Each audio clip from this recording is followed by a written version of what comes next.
আমি প্রায় 3 মাস আমি উপজেলা পরিষদের চেয়ারম্যান হিসেবে ভারপ্রাপ্ত চেয়ারম্যান হিসেবে আমি পালন করলাম। সেক্ষেত্রে যদি আমার প্রতিটি হয়েছে ক্ষমা করে দেবেন এবং যিনি নবনির্বাচিত চেয়ারম্যান আজকে দায়িত্ব গ্রহণ করবেন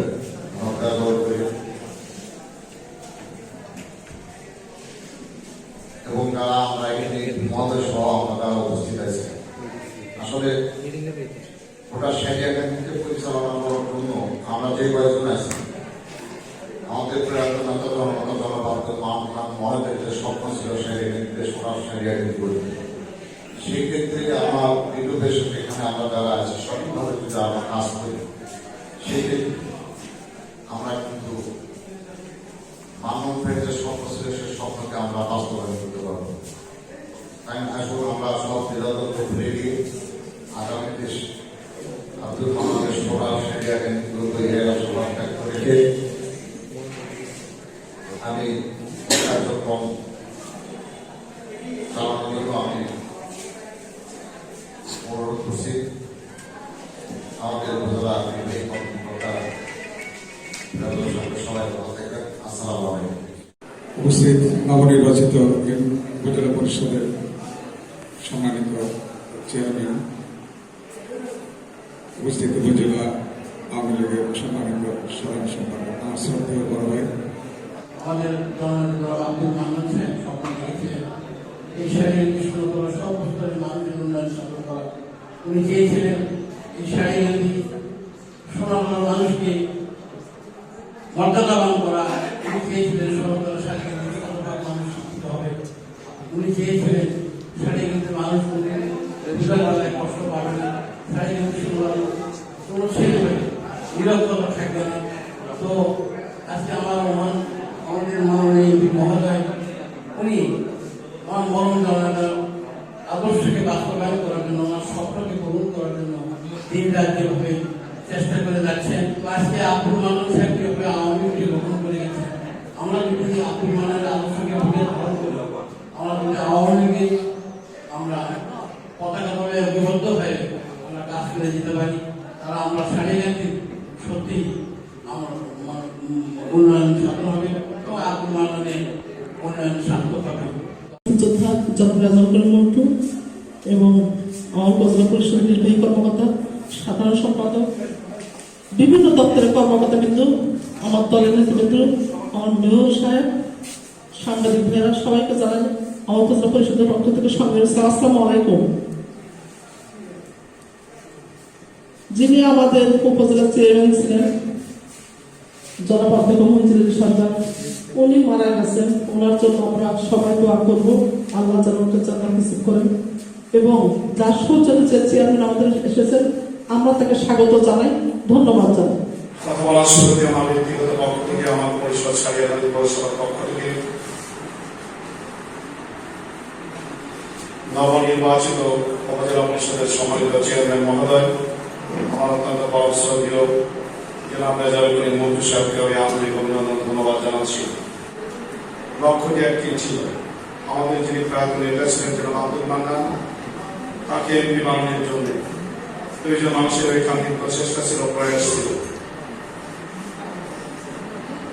অত্যন্ত দুঃখজনক সত্য সেটি আমাদেরকে আজকে স্বীকার করতে হবে যে আমাদের প্রাক্তন নেতা দুইজন নেতাই তার গত হয়েছে। তারা গত হলেও তাদের আদর্শগুলি বাস্তবায়ন করার জন্য আমরা যারা আজকে এই সভায় উপস্থিত হয়েছি, আমি একটি জিনিস আহ্বান জানাতে চাই, আমি বিনীতভাবে নিবেদন করতে চাই। এখানে প্রজাতন্ত্রের কর্মকর্তা যারা আছেন তারা তাদের অবস্থান থেকে এলাকার আব্দুল মান্নানকে দেখে দেওয়ার সমর্থনমূলক উন্নয়নমূলক কর্মকাণ্ড সেটি গতিশীল রাখার জন্য যার যার অবস্থান থেকে আপনারা কাজ করছেন।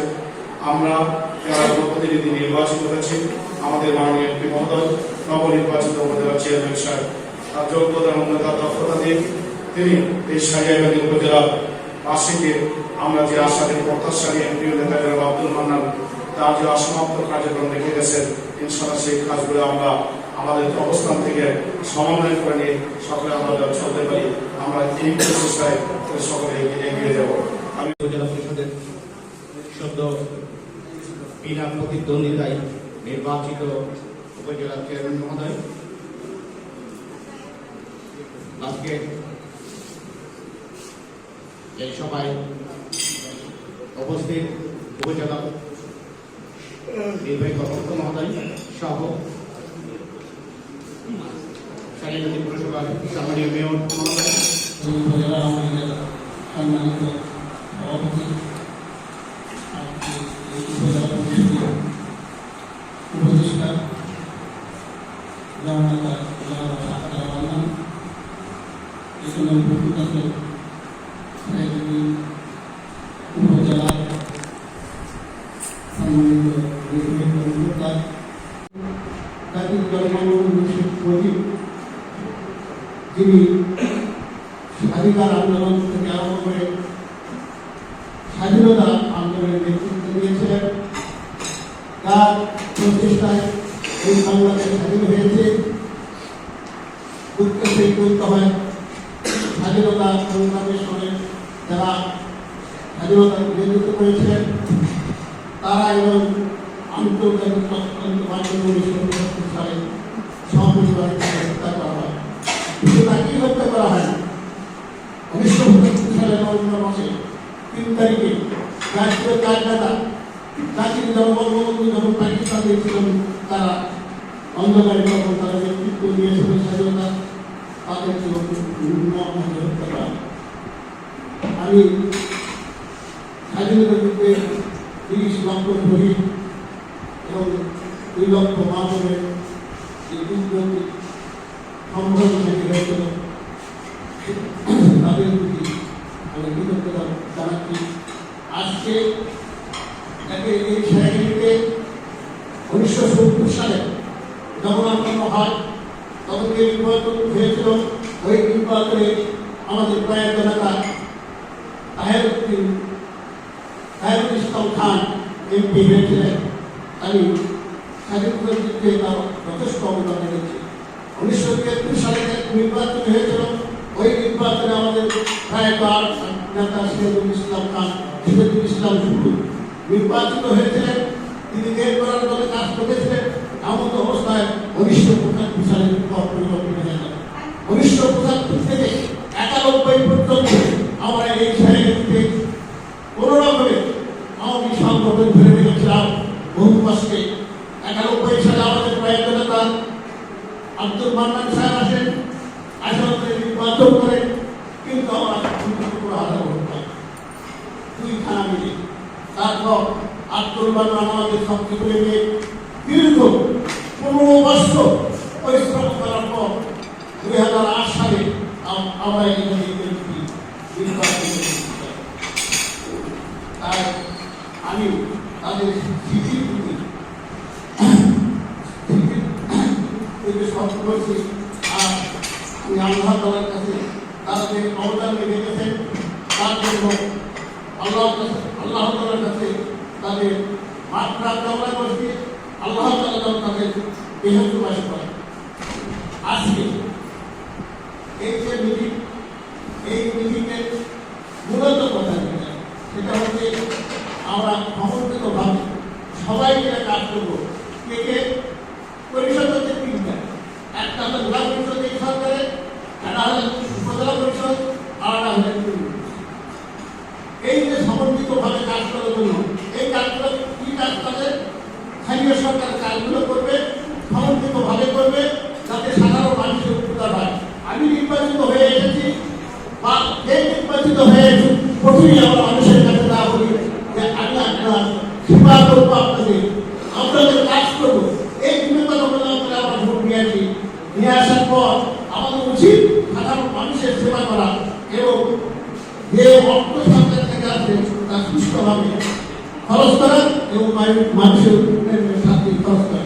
আজকে আপনারা যে সরকারি কর্মচারী যারা আছেন তারাও এই নিয়ম নিয়ে আসে যে সরকার বেতন দেয়, তার একমাত্র কারণ আপনার সাধারণ মানুষকে সেবা দেবেন এবং সাধারণ মানুষের ট্যাক্সের যে টাকা আসে এবং এখানে যে ব্যয় করা হয় তার সুষ্ঠু ব্যবহার ব্যবস্থা করবেন।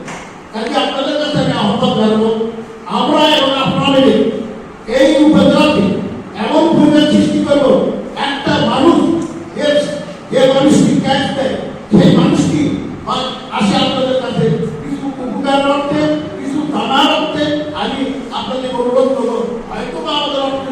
যথেষ্ট নাই, কিন্তু আমরা ব্যবহার মাধ্যমে তাদের সন্তুষ্ট করতে পারি।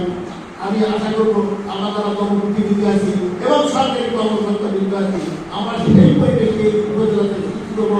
একটা মানুষ কেন এই উপজেলার জনতার বাইরে যায়, গেটের বাইরে যায়, আমাদের সমালোচনা না করে, আপনাদের আমাদের সমালোচনা না করে, তাহারই সাধারণ মানুষের কাছে আমরা ভালোবাসা বা আমরা ভালোবাসা পাবো।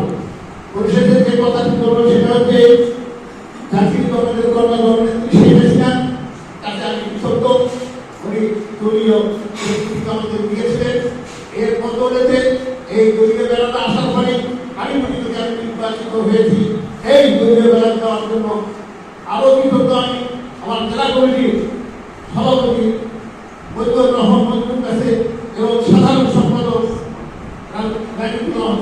কাছে, কারণ তারা আমার নামটি বানিয়েছিলেন। সাথে সাথে জেলা কমিটি থেকে আমার যে রাজনীতির জীবন তা বিস্তারিত জীবন তারা কেন্দ্রে মেনে দিয়েছিলেন, যার জন্য হয়তো কেন্দ্র থেকে জননেত্রী শেখ হাসিনা আমাকে মনোনয়ন দিয়েছিল। এই জন্য আমি তাদের কাছে কৃতজ্ঞ। পরিশেষে একটি কথা বলবো, আমরা সবাই ভালো থাকুন, আমরা সবাই ভালো থাকি, আমরা সবার কাছে ভালোভাবে গ্রহণযোগ্যতা পাই, এই চেষ্টাই সবাই করবো এবং সীমিত সম্পদের দ্বারা এই উপজেলা সার্বিক উন্নয়ন করবো। আমাদের উপজেলা আমাদের পৌরসভা চেয়ারম্যানকে আহ্বান করেছে, আমাদের সেই আহ্বানের পরিপ্রেক্ষিতে সার্বিকভাবে কাজ করতে পারি এবং সবার কাছে আমরা সুনাম অর্জন করতে পারি। এই আশাবাদ ব্যক্ত করে আপনাদের সকলের মঙ্গল কামনা করে আমি আমার কথা বলে এখানে শেষ করছি। খোদা হাফেজ, জয় বাংলা, জয় বঙ্গবন্ধু। আপনাদের সবার মঙ্গল করুন। স্বাধীন বাংলাদেশে জাতির জনক বঙ্গবন্ধু শেখ মুজিবের শতবার্ষিকী উদযাপন এবং 50 বছর পূর্তি রজত জয়ন্তী এবছরের স্বাধীনতার 16 ডিসেম্বরটা বিজয় দিবসটা অত্যন্ত জাঁকজমকপূর্ণভাবে আয়োজন করা হয়েছে সারা বাংলাদেশ থেকে। দীর্ঘ 2 বছর করোনাকালীন সময়ের কারণে বিগত সময়গুলিতে আমরা অনুষ্ঠানে স্বাভাবিকভাবে করতে পারিনি বা করা সম্ভব হয় নাই। তো এবারের বিজয় দিবসটি সত্যি আনন্দঘন পরিবেশ এবং জাঁকজমকভাবে আমরা করতে পারবো বলে বিশ্বাস করি।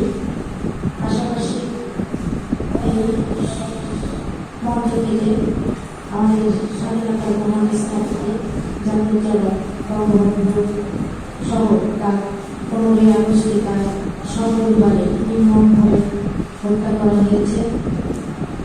জাতীয় চার নেতা এবং 30 লক্ষ শহীদ, 2 লক্ষ নাম তাদের সমন্বয়ের বিনিময়ে আমরা পেয়েছি তার শহীদের পতাকা। আমাদের স্বাধীনতা সোনাতলা সকলের প্রতি বীর মুক্তিযোদ্ধা মান্নান সাহেব এবং আমাদের উপজেলা চেয়ারম্যান মন্দিরালী সরকার সহ বিভিন্ন আন্দোলন সংগ্রামে করোনাকালীন সময়ে যারা আমাদেরকে ছেড়ে চলে গেছে সকলের বীরের মাত্রা কামনা করি। পাশাপাশি আমি শ্রদ্ধা নিবেদন করি। আরেকটি কথা বলতে চাই, ওসি সাহেব যেটা কোনো সমস্যা বললে আমরা চরের কথা যখন বলি, এটা বাস্তব, এটা সত্যতা, এটা অস্বীকার করার কারণে যে চরের কোনো ক্রাইম হলে সারিয়াকান্দি থেকে চরে পৌঁছায়নি, সে ক্রাইম করে সে সেখান থেকে সরে গেছে, ক্রাইমের কোনো চিহ্ন বোঝার কোনো সুযোগ থাকে না। বিশেষ করে যাত্রাগুলোর কথা বলা হয় মধ্যরাত্রে হয়তো 2:30-3টার সময়, তারা যেতে যেতে দেখা যায় যাত্রার প্যান্ডেল কোথায় ছিল সেটাও বোঝা যায় না। সেজন্য আইনগতভাবে আমরা যদি ঊর্ধ্বতম কর্মকর্তা আপনাদের কর্মকর্তার কাছে কিংবা আমরা যদি মন্ত্রী মহোদয়ের কাছে গিয়ে আমাদের থানার জন্য, এই থানাটা দুর্গম থানা, ইচ্ছা করলে একটা পুলিশ ফাঁড়ি এই মুহূর্তে সম্ভবত করা যাবে না। আমাদের প্রায় মানুষের চরের মধ্যে একটা পুলিশ ফাঁড়ি করার উদ্যোগ নিয়েছিলেন।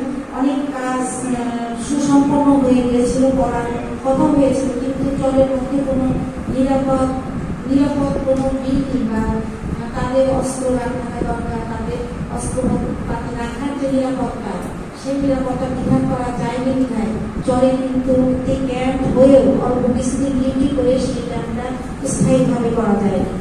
পরবর্তীতে সেটা স্থায়ীভাবে করার উদ্যোগ নেওয়া হয়েছিল, কিন্তু সেটা সম্পূর্ণ হওয়া আগে আমাদের প্রাণপ্রিয় নেতা আমাদের সকলের মহোদয় আমাদের মাছ থেকে চলে যান।